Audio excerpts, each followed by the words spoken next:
Well, jeepers! You're listening to Smash or Pass. Hi everyone, welcome to another video on the JayBee and Milly channel, where as always joined by Smash. Hello. And Rhianna. Hello. Why is it every time Discord? So, in today's episode, we are going to be reviewing the second one of the new Scooby-Doo movies, the dynamic Scooby-Doo affair, where Scooby-Doo meets Batman and Robin. So, Rhianna, do you have a plot summary for the people who haven't seen this one before or haven't seen it for a while? I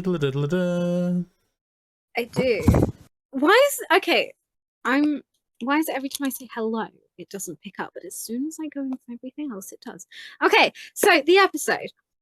So, the Mystery Gang are on the way to the Mystery Club convention. It's one night only, I think. Sorry. So, the Mystery Machine runs over a rock, causing the headlights to stop working.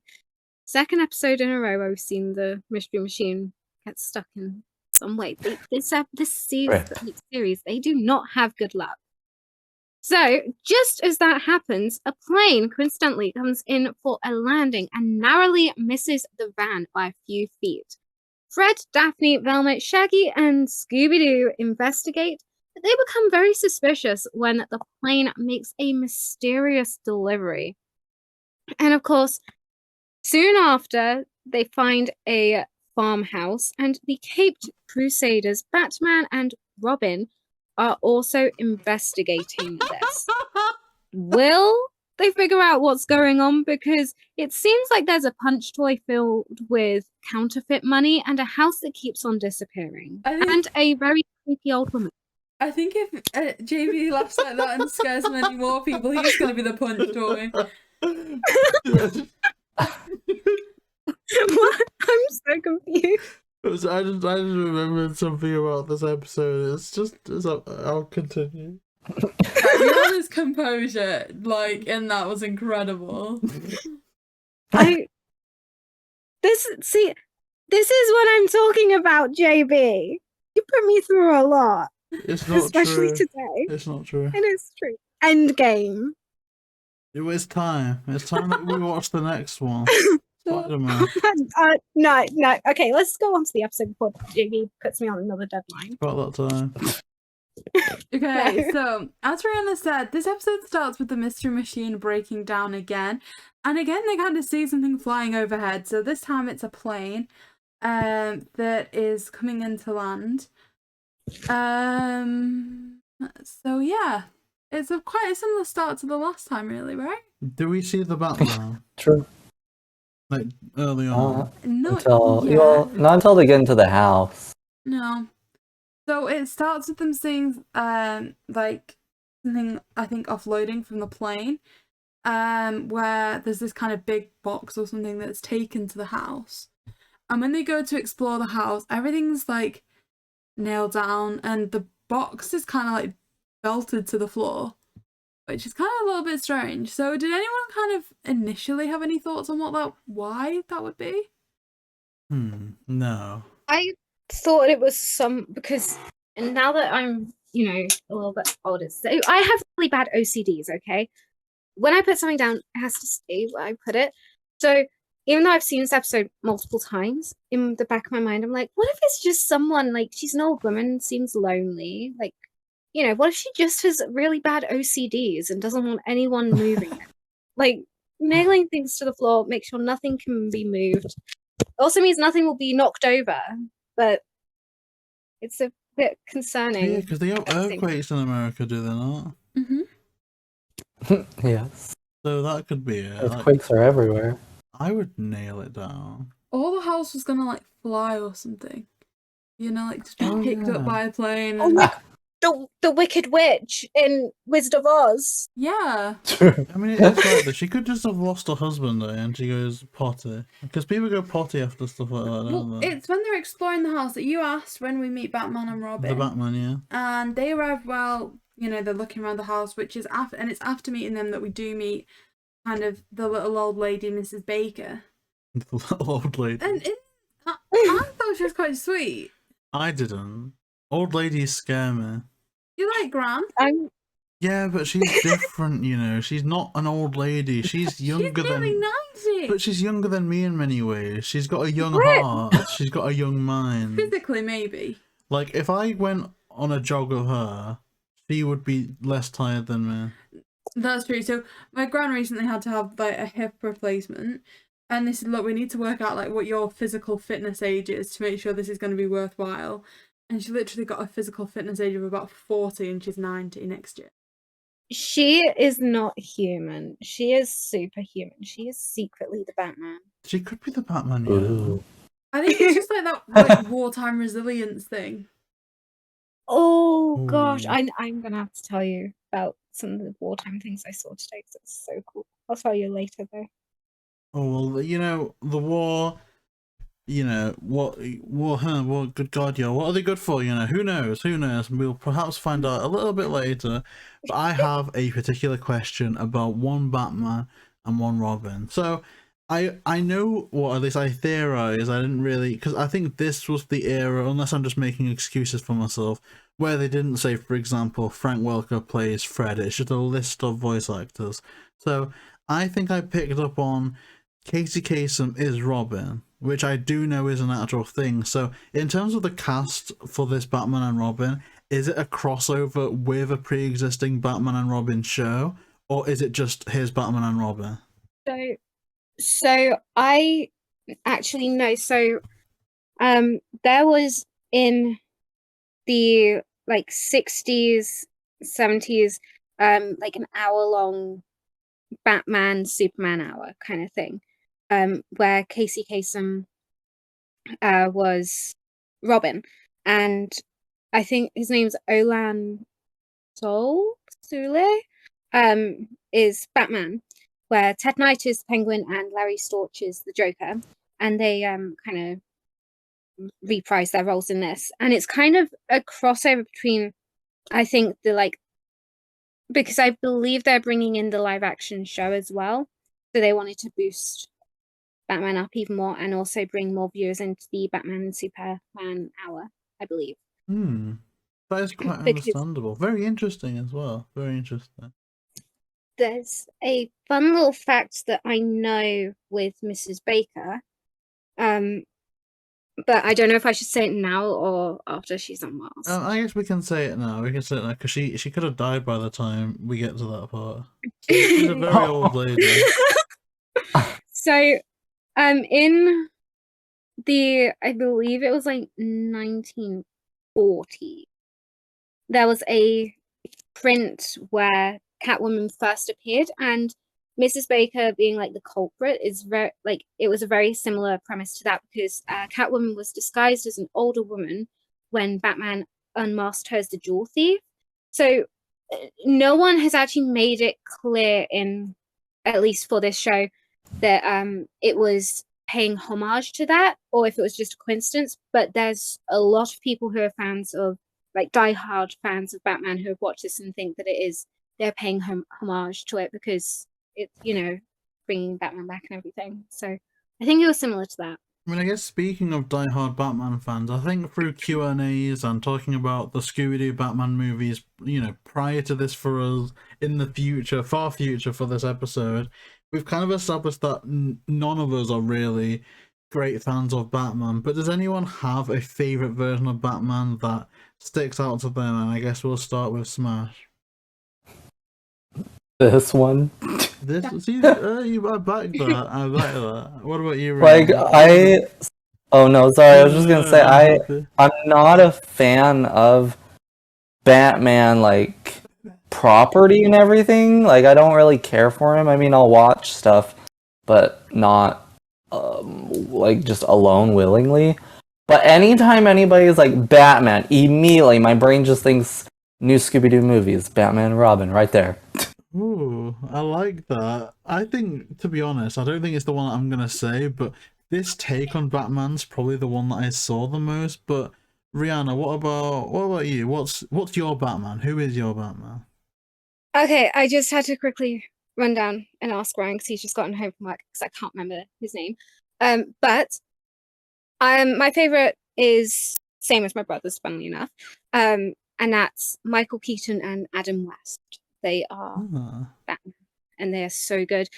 And I will quickly say on topic with I mentioned Catwoman earlier. Of course, it wasn't really Catwoman; it was a Batgirl movie. So, still on topic of that, with that movie being cancelled, Michael Keaton was going to be returning as Batman, I heard that. and it sucks that we won't be able to see it again.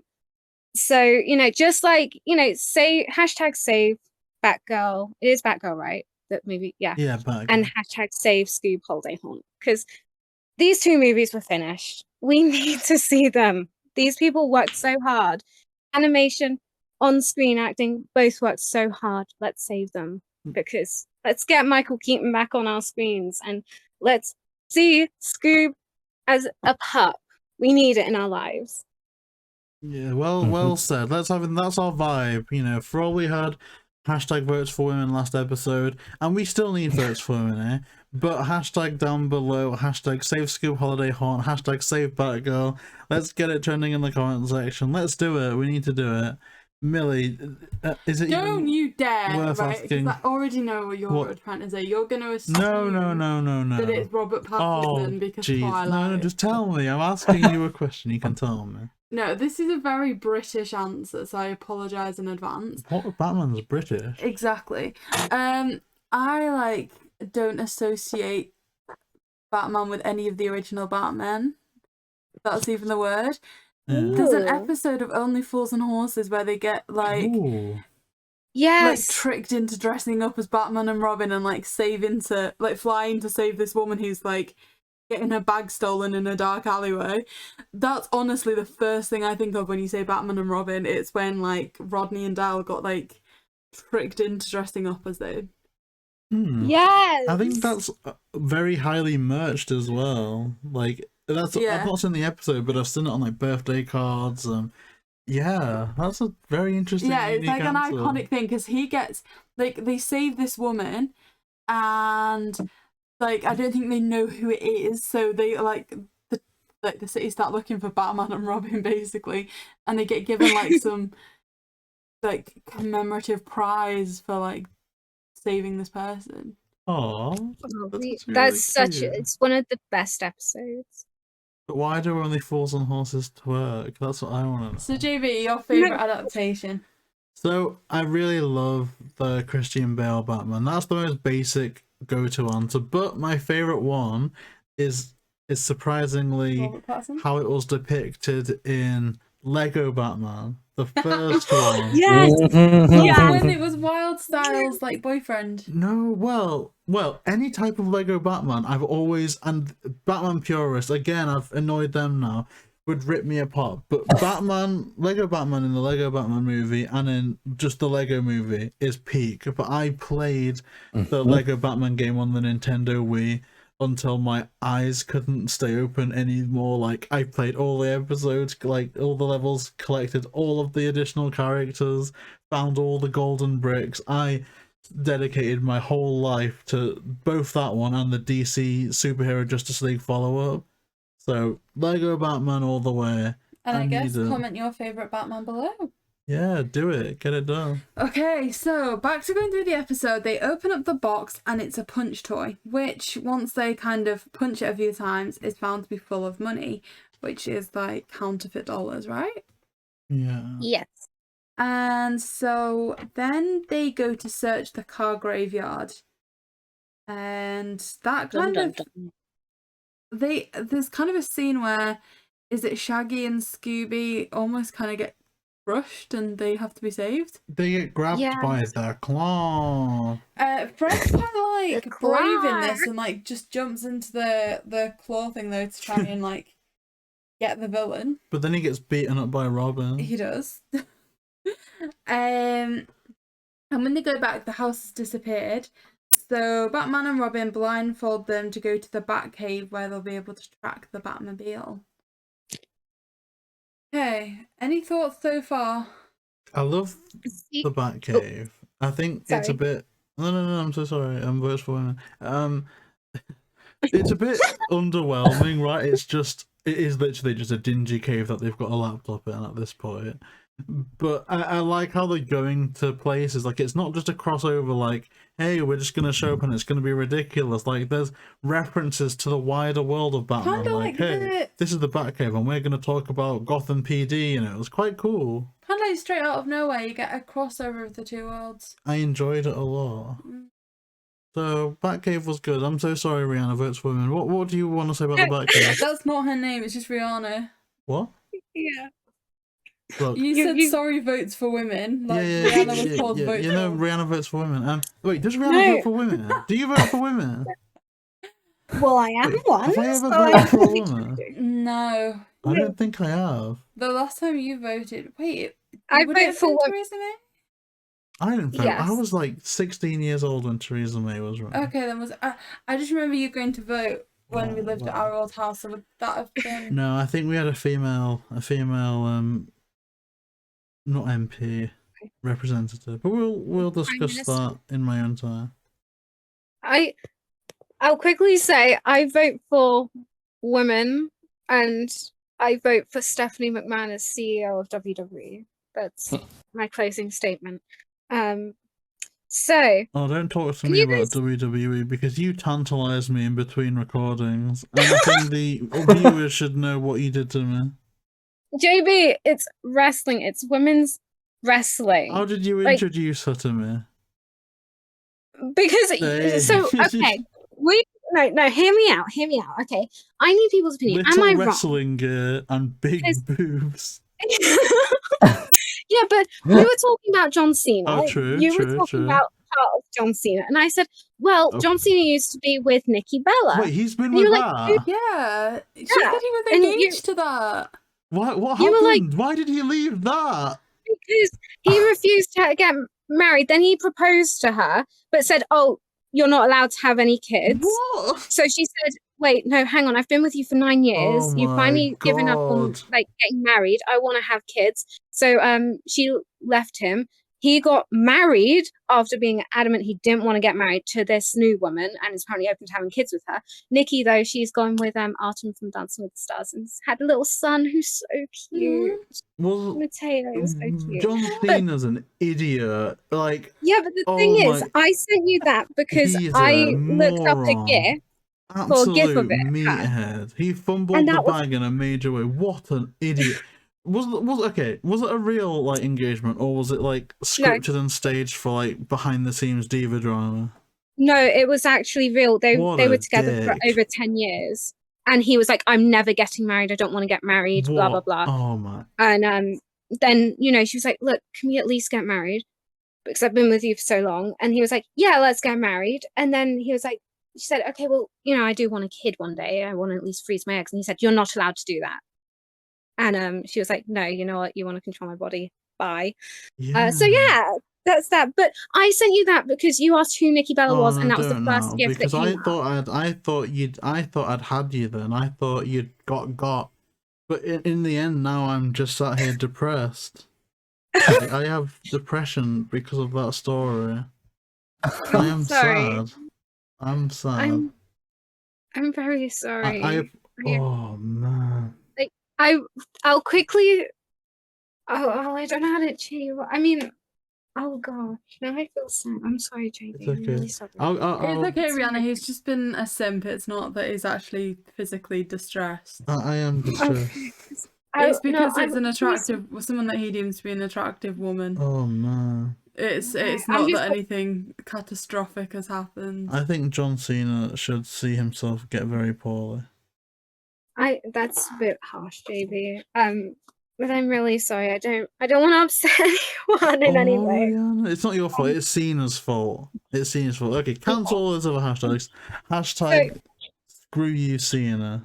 That's what we That was need. actually trending at one stage. Was it that? Yeah. WWE screw fans you, are Cena. savage. Anyway, my little point was this is the moment which I always. So I've watched the episodes on the DVD and VHS, and of course it has both episodes. I do the mistake every time of watching it before I go to bed, and I zone out halfway through, and then I come to, and it's the following episode, and this is the part where I always zone out for some reason when it's at night. During the day, I'm fine with it. I think it's just I'm tired. And this is the part which I mistake for going into the following episode. So I like merge both episodes in because of course this is where they introduce the Joker and Penguin in a minute and all that stuff. So it's a very confusing thing, but I love the Batmobile design. I love the Batcave. I like how they're merging everything together. And I like the Bat cookies. I want to try a Bat cookie. Okay, so like you say, we are pretty much at the stage where you meet Joker and the Penguin. So what's our thoughts on this? Like, do we think that, it's accepted that Batman's that well recognised that people are going to know who Penguin and the Joker are? I say Do we so. think there needs to be more context around that? Because one thing JayBee normally picks up on is that he doesn't like humanoid villains. Oh, I mean, Penguin maybe he needs a bit more of an introduction, but I want to say that Joker's so iconic that Penguin he doesn't have what I associate of Penguin. Again, purely from the Lego games, he doesn't Is have that because he doesn't look like the ones from Happy Feet? the penguin bombs, or any of that. He is essentially just Joker's sidekick in this, and I think that's kind of all he needs to be. It's just another named character. So I don't think Penguin needs much of an introduction. But I'm gonna say, bar perhaps, who's the most recent guy? The most recent geezer that like sends turd in the mail to actors. What's his name? Not Heath Ledger. What's his name? He was recently in Morbius. I was about to say Amber Heard when you mentioned about What's the Joker's name? God, tell me, Millie. He was the most recent Joker, apart from Joaquin. I don't No. know then. Okay, well, whoever the new Joker was, that like You mean the Birds of Prey one? I think so. Yeah, I he don't goes know. nuts, method acting, and he like sends dead pigeons to people, and Oh he my like god. pees all over people's. He's a weird guy, allegedly. But bar maybe him, I think this is perhaps my least favorite take on the Joker. He just seems like, I don't know, he just seems a bit too crazy for the sake of it. I guess they have to water him down a little bit to fit into the realm of Scooby. But they're just situations where, and they call him out by this name, the Clown Prince of Crime. You don't get any of the plotting or any of the vindictiveness or any of that. It's just, okay, let's push a few buttons and cackle when it makes a mess. And also, let's dress up like a creature and scare the gang. I think it just takes such a strong character like the Joker and puts him into either a formula where he's trying to be too safe, because obviously Scooby's aimed at children, or just it's a Scooby villain, he just looks like the Joker. So that's, and the voice acting, I don't know who it was. I'm sure they're a great person, but I just really didn't like this Joker at all. So that was Larry Storch. the weak point to me of this whole episode. Interesting. But ultimately, so the Joker and Penguin team up, they trap Batman and Robin, and the gang have to go in to save them. So there's kind of just like an array of scenes here where like Shaggy and Scooby are almost on a treadmill heading towards the door. There's the scene where Velma's glasses aren't coloured in, they're white. It's just a little bit of chaos, really, that ultimately results in them kind of trapping Joker and Penguin in the same room as Batman and Robin were trapped in. That was funny. So then they go back, the house is back, and it's that they find that it's kind of on this spinny, rotatey thing. So what's everyone's thoughts to that, Rhianna?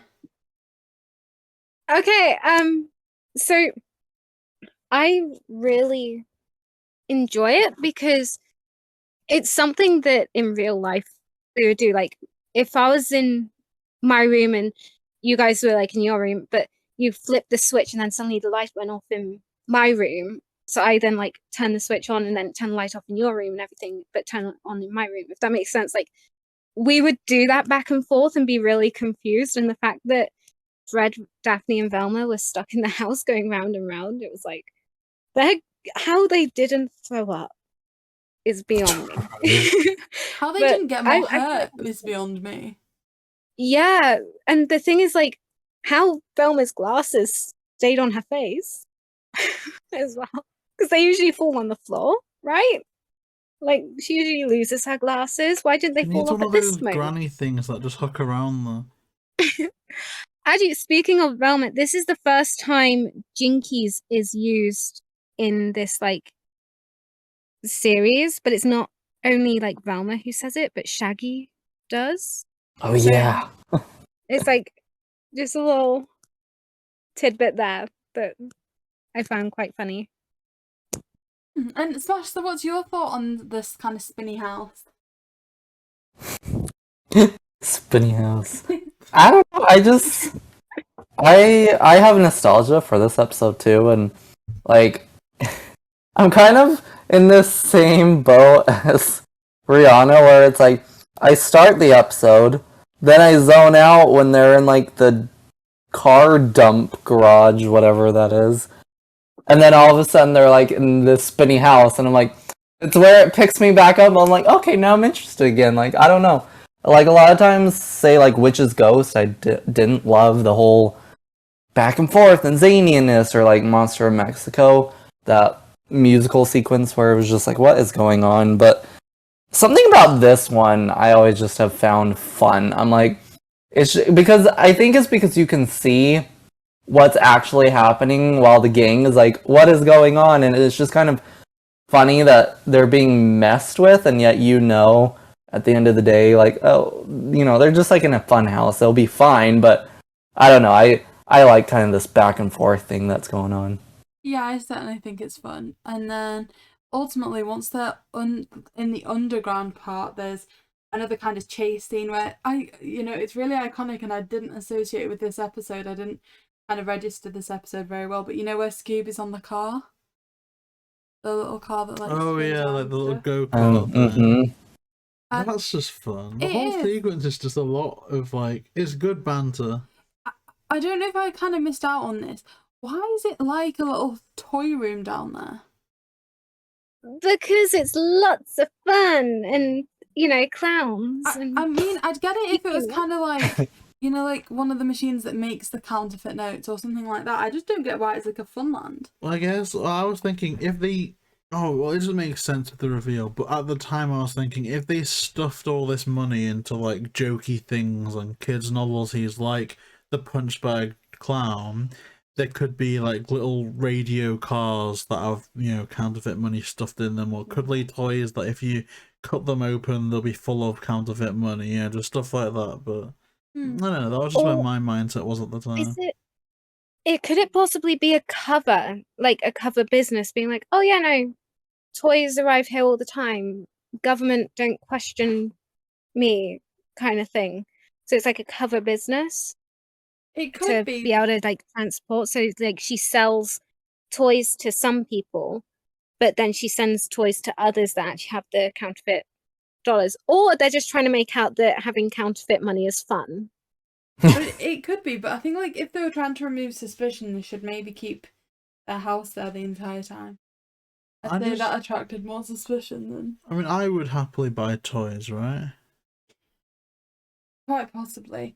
But I guess like we've been alluding to throughout, it's unmasked as Mrs. Baker. So that kind of concludes the episode. So I guess let's go to some verdicts. And as always, JayBee, we're starting with you. I don't want to start. I'm scared. Smash or pass? I'll start. Oh my god. Smash or pass? So, oh my god. So here's the thing. I don't understand why it's called the Dynamic Scooby-Doo Affair. I know that the Batman and Robin call themselves the Dynamic Duo, so I guess Dynamic Scooby... I don't know the name. The title's a bit crap, I'll be honest. But that's besides the point. Again, I think I have no choice but to smash this. I just have a lot of fun with I'm having a lot of fun with these episodes so far. Every single one of them just seems so different and distinct from one another. For all there's like some similarities, I think not once has it seemed like they're just trying to bend over backwards to make sure that the guest makes sense. They're just doing Scooby things and the guests are fitting in quite well. I wasn't a huge fan of how the Joker was depicted at all, but the Batman stuff was cool enough. I think maybe if I was a Batman hater or a Batman lover, I would have felt a different way about it. But at the moment, it was, okay, fun superhero doing fun superhero-y things. So, yeah, definitely smash. What about you, Milly? Would you smash or pass the great dynamic Scooby-Doo duo of I'd say it has to be a smash. I think this is so much better than the movie we reviewed that kind of encompassed Batman. It's amazing to think that so many years before they'd done such a good crossover, and then it kind of went downhill all those years later. I think they did a good job of kind of blending the two worlds as well, because not only did you get the, oh, it's Joker and Penguin, you also made sure they got that Scooby unmasking of it being Mrs. Baker as well. That kind of really encompassed the two universes really nicely together. And so yeah, ultimately I'd say it was a really good episode and a definite smash for me. So Smash, moving on to you, is this episode a smash or pass? Yeah, like I said, I've had this VHS for many, many years, and this is one I have oftentimes watched, even though both Batman episodes kind of feel like the same episode, but I think that's because of how they were on the VHS that I'd always watch. But this is kind of my version of Batman I always go back to, because it was like really the majority of Batman that I'd watch growing up. Never really would watch anything else. But this one I feel like is a lot of fun. I feel like there's kind of two different storylines that are going on, but eventually they kind of merge into one at the end, which makes sense for the longer time span that they have for these episodes. But again, this one is just fun, especially the second half of it when they're in the fun house and whatever. So this one's a smash for me. Great. So again, kind of 3 votes in and it's a unanimous verdict again. So of course that just leaves Rhianna. Is this episode for you a smash or pass? So first, I just want to quickly touch upon what JayBee asked about the title. So he got it right that the dynamic Scooby-Doo came from the dynamic duo. The affair part, I believe, is because they merged the two like villains, so it was kind of like made you fall into a false sense of security, like an affair would, as such. Like you get invested in, oh, it's Joker and Penguin, and then here comes sweet Mrs. Baker, if that makes sense.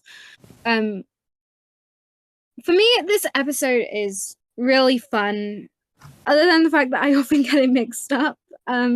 There's not much to complain about it, because there's like moments that have in this episode that has been like repeated, like in Scooby-Doo Haunted Holidays, which was a direct-to-video like short film. It's like 45 minutes or so. Scooby spins in his toy car and knocks into toys and stuff. So there's moments that really have like followed everything in Scooby, and for me, it's a smash. It's a fun episode, and it's one that I'm probably going to watch tonight because I really like it. And watch the second one as well and try and not merge them together. Oh, well, that's absolutely that's one of the grooviest things I've heard all day, I'll be honest. So I hope that you enjoy watching it again. I think it's gonna be a pretty funky time for you, a pretty dynamic time, if I do say so. So I guess, yeah, that's it. Thank you so much to everyone for listening to this review. Next time we are going to be reviewing the secret episode, the elusive episode. Wednesday is missing. Where's Wednesday gone? I guess you'll just have to wait until next time to find out. Make sure to follow all of our social links in the description down below and subscribe. Also check out all of Smash's social links in the description down below. There's some YouTube, Twitter, Instagram, and we have Rhianna's Instagram and details as well. But unfortunately, there's no Tinders for anyone on this review today, so you'll have to wait a little bit longer for that to be released. So if you do want to see it, check in next time. Same bat time, same bat place, and we'll see you next time.